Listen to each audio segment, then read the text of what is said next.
Ciao a tutti ragazzi e benvenuti ancora una volta in questo video. Oggi raga parliamo di una cosa molto importante perché sto parlando sempre di cose positive, di vivere e trasferirsi in un'altra nazione. Per oggi voglio parlare delle tre difficoltà che una persona o che comunque io ho riscontrato vivendo in un altro paese, ok? Diciamo che sono tre, ce ne sono tante altre sinceramente, però io ve ne dico solo tre per farvi capire un po' com'è. Poi dopo se mi dite mi è piaciuto questo video, ne voglio sapere altre tre, raga, ci metto 2 minuti a fare un video. Allora, partiamo dalla prima. La prima difficoltà più grande di vivere in un altro paese è sicuramente la lingua, perché anche se adesso io vivo in Spagna, ok? Certo, lo spagnolo e l'italiano sono molto facili, ci sono molto simili, scusate, e, e dicevo, certo, quando io tipo vedevo un film in spagnolo, quando vivevo ancora in Italia e non studiavo spagnolo, dicevo, caspita, però un po' capisco, buono. Però vivere qua è tutt'altra cosa, cioè a me dispiace per tutti quelli che mi dicono, in Italia, in Spagna è uguale, tutto uguale, no. No, perché gli spagnoli sono molto... cioè lo spagnolo è un po' come l'italiano e ha un sacco di modi per dire la stessa cosa. Cioè per dire una cosa, in spagnolo ti dicono 4, 5 modi diversi. Cioè già per dire a una persona sei bella, esempio stupido, gli puoi dire guapa, linda, hermosa, ce ne sono altri 15. Capito? Quindi, cioè, dipende dove andate a vivere in Spagna o comunque in un altro posto, hanno le loro culture, ok? Quindi è facile andare da turista, fai 2 settimane qua in Spagna, ti fai capire benissimo, dammi l'acqua, dammi questo, dammi quello, è facilissimo, facilissimo. Però vivere è tutt'altra cosa, ragazzi.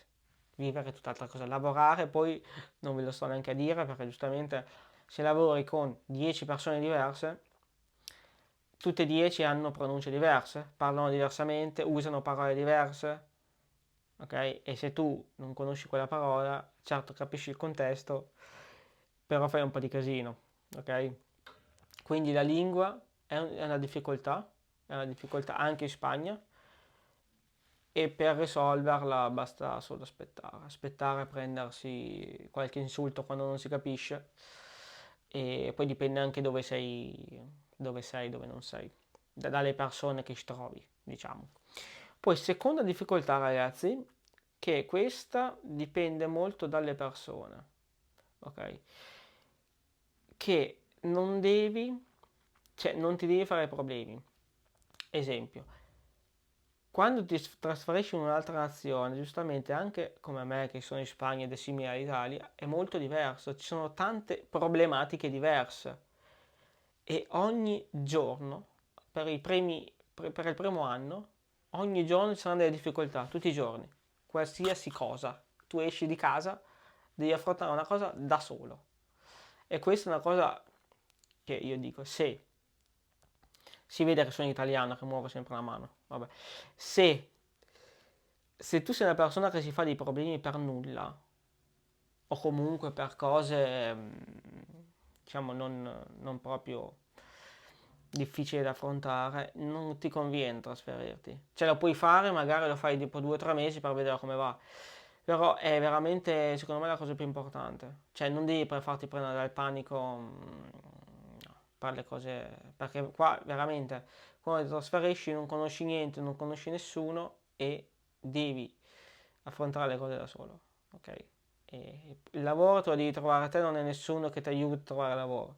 Quando trovi lavoro non c'è nessuno che ti aiuta a lavorare, cioè chiaramente ci sono le persone che ti aiutano dentro, però non sono tuoi amici, cioè, non so come spiegare, sei comunque lo straniero. Cioè, sono persone gentilissime, perché a me mi è capitato in tutti i posti dove sono andato, gente veramente super simpatica, super gentile, super... però sei comunque da solo.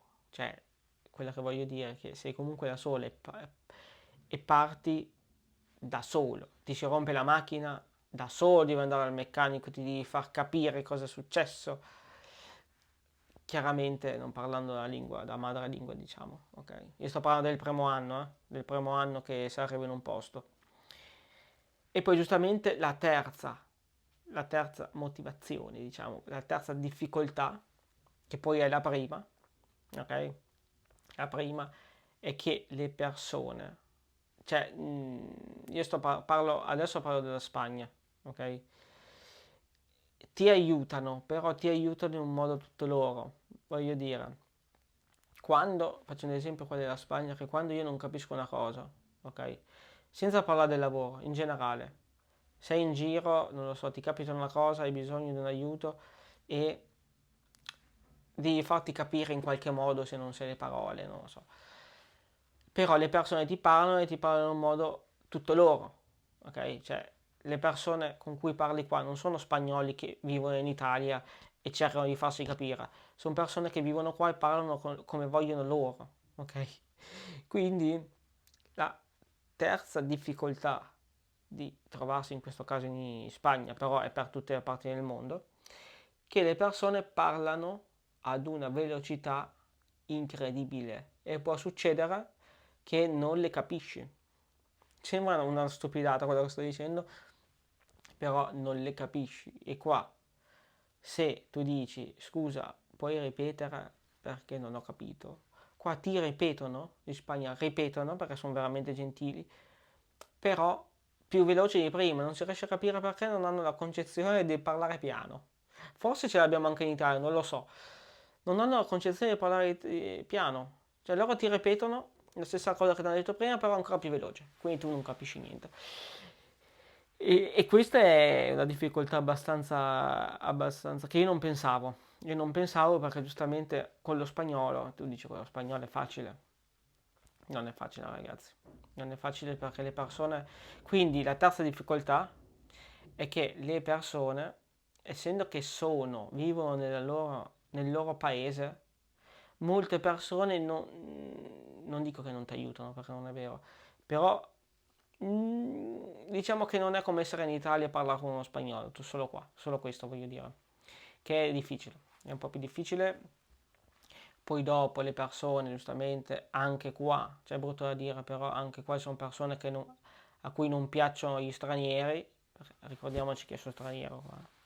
Anche se sono a un'ora d'aereo, sono straniero.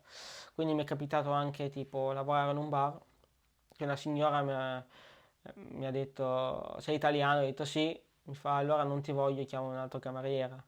Cioè, capite che lì, cioè, lì chi se ne frega, anzi, infatti quella signora gli avevo detto meno, ma ridendo, gli avevo detto meno male così mi toglie un po' più di lavoro, mi toglie un po' di lavoro. Però poi giustamente è stata cacciata dal bar perché giustamente, non è stata, cioè è stata cacciata dal bar, è stata, sì, ho raccontato un po', è stata cacciata, però anche questo non sono cose che a voi devono interessare. Cioè non vi preoccupate della gente che parla. E l'ultima cosa che fa molto ridere, questa è una cosa un po' più simpatica della Spagna, che non è una difficoltà ma è una cosa simpatica, diciamo, che quando voi siete qua e non capite quando parlano, soprattutto tra di loro, non vi preoccupate perché non si capiscono neanche loro. Tra di loro non si capiscono.